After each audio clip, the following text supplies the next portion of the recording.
Oi, tudo na paz? Muito bem-vindo a você que nos acompanha no canal Chanel Pensador. Aqui procuramos entender um pouco mais da Bíblia de capa a capa. E o nosso lema é: pensai nas coisas do alto. O tema de hoje é a continuação de um primeiro vídeo que já está no canal sobre Páscoa, sangue ou chocolate? Quando se aproxima a data da Páscoa, muitos símbolos que a pronunciam pode ser observado nos mais diversos lugares. Um exemplo banal pode ser constatado em quaisquer supermercado, de médio ou grande porte, fileiras e mais fileiras de ovos de chocolate, não raros acompanhado de cartazes com imagem do famoso coelhinho, que para muitos simbolizam a Páscoa. Entretanto, queridos, a despeito da popularidade desses símbolos, geralmente não cuidamos em conhecer ao fundo os seus significados e porque eles incrementam a comemoração da Páscoa. Como se originou, como foram incrementados e o que significa para nós esses símbolos. Esta é a segunda parte desse estudo. Se você ainda não assistiu à primeira parte, busque assistir para você entender melhor a sequência desse assunto. Páscoa, sangue ou chocolate? Esse é o nosso assunto de hoje. Continue ligado. Antes de mais nada, eu quero te lembrar, se você ainda não se inscreveu no canal, se inscreva. Depois de você se inscrever, deixe lá o seu joinha, clique no sininho para você receber novidades do canal e compartilhe esse e outros vídeos do canal, nos seus grupos com familiares e amigos, ok? Pois bem, amados, sobre a Páscoa, afinal, qual é realmente o sinal, o símbolo pascal? Vamos entender então, desde o início, como surgiram esses símbolos dentro da comemoração cristã. Nós já consideramos que quando Deus provou Abraão e lhe pediu para oferecer seu filho Isaque, aludiu ali ao sacrifício de Jesus, apontando no lugar onde Jesus iria morrer. Agora vamos localizar-nos em cerca de 500 anos depois de Abraão, há cerca de 1500 anos antes de Cristo. Depois de Abraão morrer, os descendentes do seu filho Isaque agora são os israelitas. Eles tinham começado a ser uma grande população, uma grande nação. Também eles tinham ficado escravizados no Egito. Isso aconteceu porque José, o bisneto de Abraão, foi vendido como escravo para o Egito e depois da família dele segui-lo. Aqui agora estamos entrando no enredo do Êxodo, que foi contado por Moisés, no registro bíblico. E no livro do Êxodo foi chamado assim porque conta a história como Moisés conduziu os israelitas para fora do Egito, em meio ao deserto, destino à terra prometida. Moisés foi o enviado por Deus para confrontar o faraó do Egito e isso resultou numa luta entre duas vontades, a de Moisés e a de faraó, tendo resultado em 9 pragas contra o faraó até aquele tempo, Teve uma outra aí. Porém, o faraó ainda não concordava em permitir que os israelitas fossem embora. E por isso, Deus ordenou a 10ª praga devastadora sobre toda a região do Egito. Toda a história sobre a 10ª praga está registrada em Êxodo, precisamente no capítulo 11. E seria bom lê-la porque vai ajudar a entender a explicação que vamos dar agora. A 10ª praga, queridos, que foi ordenada por Deus, foi que todos os primogênitos morreriam naquela noite, exceto aqueles que ficassem em casa onde o cordeiro tivesse sido sacrificado e o seu sangue aspergido nos umbrais, tivesse esfregado ali na viga da porta.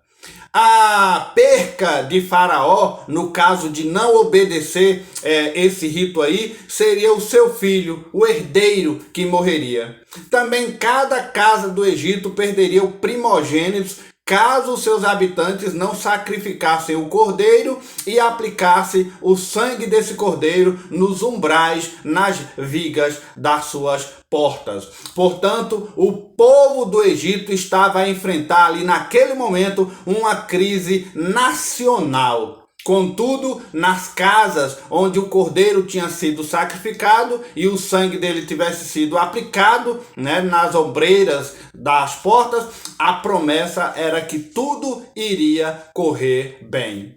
A morte ia passar por cima daquelas casas. Segundo a Sociedade Bíblica do Brasil, a palavra Páscoa, em hebraico Peshar, como já falamos no vídeo anterior, é associada com o verbo pachá, que significa saltar ou passar por cima. Portanto, esse dia foi chamado de Páscoa, o saltar, o passar por cima ou passagem da morte para a vida. Este é o sinal da Páscoa, esse é o sinal pascual. Passar da morte para a vida, passar por cima. Mas para quem? Muitas pessoas que conhecem essa narrativa julgam que o sangue à volta da porta era o sinal para o anjo da morte. Mas, queridos, é de notar esse detalhe interessante em Êxodo 12, versículo 13, que diz assim: Disse o Senhor a Moisés: Eu sou o Senhor. O sangue do cordeiro vos será por sinal nas casas em que estiverdes. Quando eu vir o sangue, passarei por vós, e não haverá entre vós praga destruidora, quando eu ferir a terra do Egito. Apesar do Senhor procurar o sangue à volta da porta e, ao ver isso, passasse por cima, o sangue não era o sinal para ele. Ele diz claramente que o sangue vos será por sinal. O sangue era um sinal para o povo. Também é um sinal para todos nós, que estamos lendo essa narrativa, que estudamos o Êxodo. Mas como?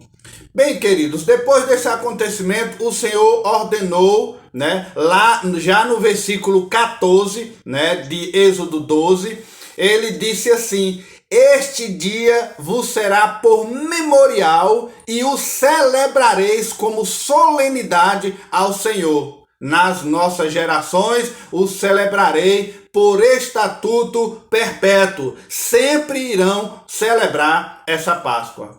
Vemos então, amados, que no princípio dessa narrativa, que este evento inaugurou o antigo calendário judaico. Em Êxodo capítulo 12, versículos 1 e 2, está escrito: Disse o Senhor a Moisés e a Arão na terra do Egito: Este mês será o principal dos meses, será o primeiro mês do ano. Não é interessante atentarmos para esses fatos aí?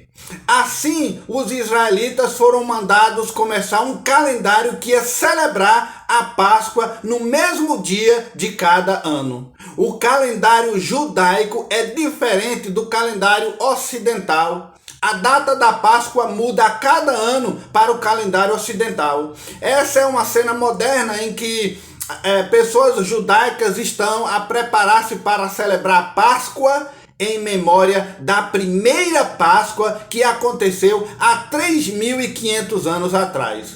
Ainda hoje, 3.500 anos depois, o povo judeu continua a celebrar essa festa santa todos os anos, no mesmo dia do seu calendário, em memória do evento do Egito e por causa do mandamento que lhe foi dado por Deus naquela época.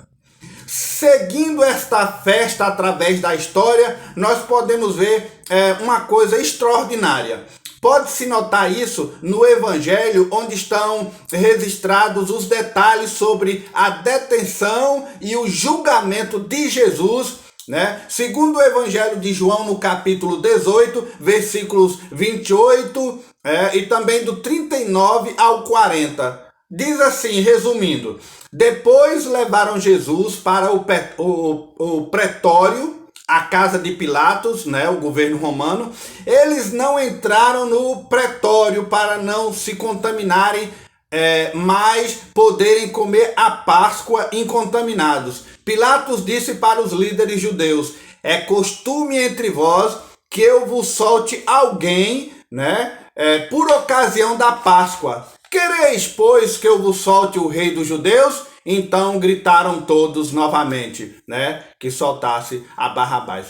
A ligação entre a crucificação de Jesus, né, e essa antiga festa judaica está corroborada por escritos rabínicos do Talmud. Está registrado lá também. Estes eram testemunhos hostis que não tinham motivos para concordar com os evangelhos. No entanto, os escritos deles afirmam que Jesus foi pendurado na véspera da Páscoa. Portanto, querido, Jesus foi preso, executado no dia da festa antiga dos judeus, que era a primeira Páscoa.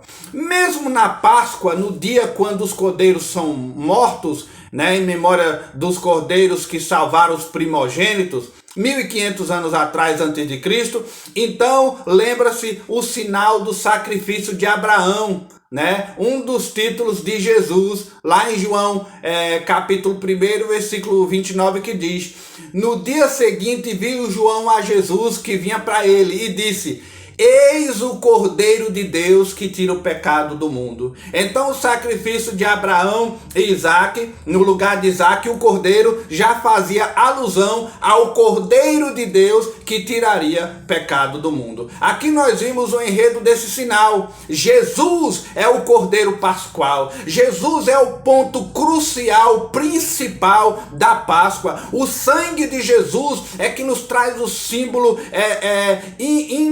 inerrante, forte, marcante para cada um de nós. Esse é o símbolo pascual, o Cordeiro de Deus que foi crucificado ou sacrificado no mesmo dia quando todos os judeus que viviam naquela época estavam também a sacrificar um cordeiro em memória à primeira Páscoa, lá no Egito, a Páscoa antiga que tinha dado início ao calendário judaico. Tá vendo como a história se completa, se encaixa, como a Bíblia ela traz, alinha o plano de Deus sobre a questão dessa simbologia pascual. Jesus é o nosso Cordeiro Pascual. Isso explica, amados, porque há dois feriados que acontecem junto todos os anos, uma ligação que poucos de nós notamos e mesmo pouco de nós questionamos esses dois acontecimento aí: a Páscoa cristã e a Páscoa judaica. A Páscoa cristã marca a morte de Jesus, acontece a cada ano quando a festa judaica acontece. Verifique no seu calendário, ambos os eventos acontecem na mesma semana, mas nem sempre é no mesmo dia, porque Sexta-feira Santa foi marcada na sexta-feira dessa semana, enquanto a festa judaica da Páscoa é sempre no dia 14 do mês Nissan. Portanto, as festas podem ser separadas por vários dias. Por isso, a Páscoa cristã muda todos os anos, porque essa Páscoa acontece na festa da Páscoa judaica. E essa festa é marcada com um calendário judaico que calcula o ano de uma maneira diferente do calendário gregoriano, que é o nosso calendário hoje, o calendário que nós usamos aí costumeiramente. Deus queria lembrar-nos do quê? Como os cordeiros foram mortos no mesmo dia da morte de Jesus, certo? Para você compreender melhor, assista aqui no canal o vídeo A Origem dos Calendários. Então você vai entender com mais clareza esse assunto de datas e calendários gregoriano, o mês de Nissan. Você vai entender melhor aí, certo? Pois bem, estamos identificando sinais por todos os lados na história da Páscoa. Voltemos então para a primeira festa da Páscoa, que significa a festa da passagem no dia de Moisés, quando o sangue era um sinal não não para Deus, mas para o povo. Tá dando para entender? Pense um pouquinho sobre o que os sinais geram, né?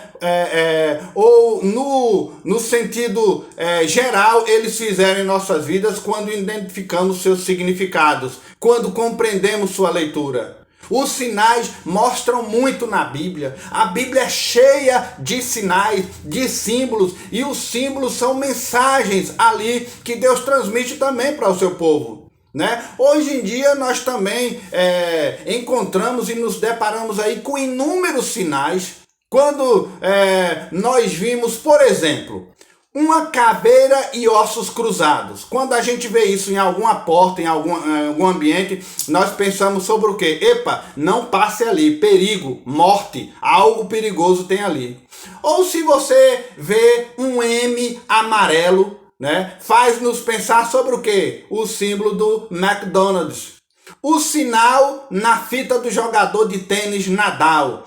Aquele sinal ali é identificável como o sinal da Nike, e todos os que acompanham, né, aquele atleta sabe que ali é uma propaganda da Nike. A Nike queria fazer-nos pensar sobre a sua empresa quando nós vimos aquela marca ali.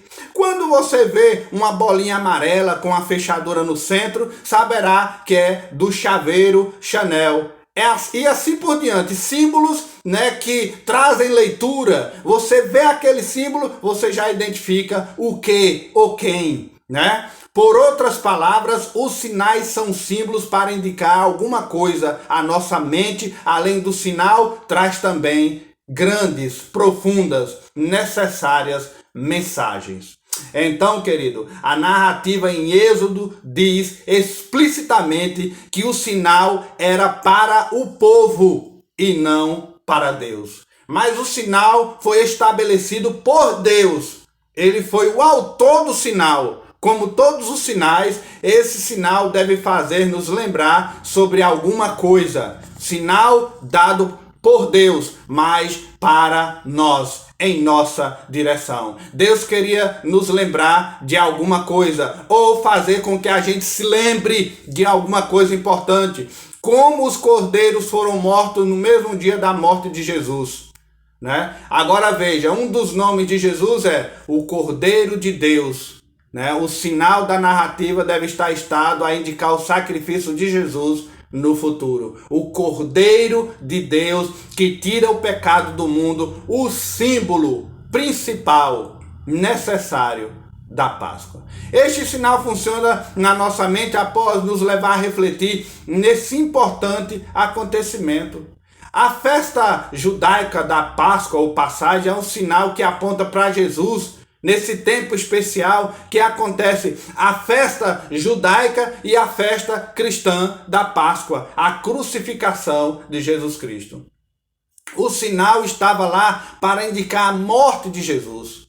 Na primeira Páscoa judaica, os cordeiros foram sacrificados e o seu sangue foi esfregado nas portas para que as pessoas pudessem ver o sinal. Portanto, esse sinal indicando Jesus, conta-me que ele é o Cordeiro de Deus. Foi também oferecido o seu sangue, foi derramado para que eu possa encontrar vida, me proteger da morte.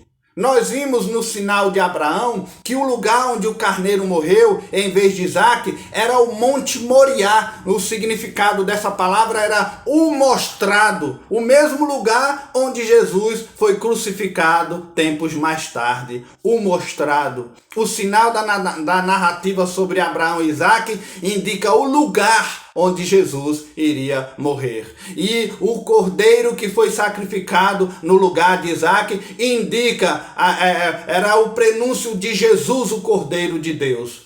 Nas duas narrativas, um cordeiro foi sacrificado, mostrando que não foi só uma coincidência usada para indicar a morte de Jesus. Os cristãos verdadeiros não acreditam em coincidência, mas acreditam em providência. e principalmente a providência divina. A localização e o tempo da morte de Jesus foram previstos por dois acontecimentos mais importantes do Antigo Testamento. Queridos, eu não consigo pensar numa outra pessoa em toda a história do mundo que tivesse uma morte tão prevista, de uma maneira tão dramática como foi a de Jesus Cristo. Não há ninguém na história que se assemelha a tudo isso. Olhando para essas duas narrativas juntas, os dois sinais devem mostrar-nos que há motivos razoáveis para considerar Jesus como a principal pedra angular num plano divino de salvação. Revelado muitos anos antes de Cristo, quando os escravos, dando início ao seu novo calendário, esfregando o sangue do cordeiro em volta de suas portas, compreenderam a alusão da coisa. Por que é que Deus colocou esses sinais para antever e prever a crucificação de Jesus? Porque, queridos, este evento é tão importante, para as nossas vidas? Porque aconteceram todos esses fatos sangrentos? Qual é a relevância dessas coisas para cada um de nós? Queridos, para buscar as respostas para essas perguntas, precisamos dar mais atenção, começar a estudar melhor a Bíblia Sagrada, a Palavra de Deus, e entender os sinais que a palavra nos traz. Devemos dar mais atenção à palavra sagrada de um Deus vivo, que através dela ele nos deixou muitos sinais do seu plano de salvação. Basta que pela fé possamos seguir, praticar, esperar sua vinda gloriosa através desses sinais. Páscoa, a passagem da morte para a vida. Jesus é o símbolo principal, único, o Cordeiro de Deus que tira o pecado do mundo. É o símbolo pascual. Maranata, Senhor Jesus, Maranata, Páscoa, passemos desse mundo para o reino do Filho do seu amor. Que Deus te abençoe, que você tenha compreendido de fato o que significa Páscoa, como é importante a comemoração da Páscoa e como é tão importante o que ela significa para nós. Que Deus te abençoe, e abençoe a sua casa e a sua família. Até o nosso próximo vídeo, em nome de Jesus.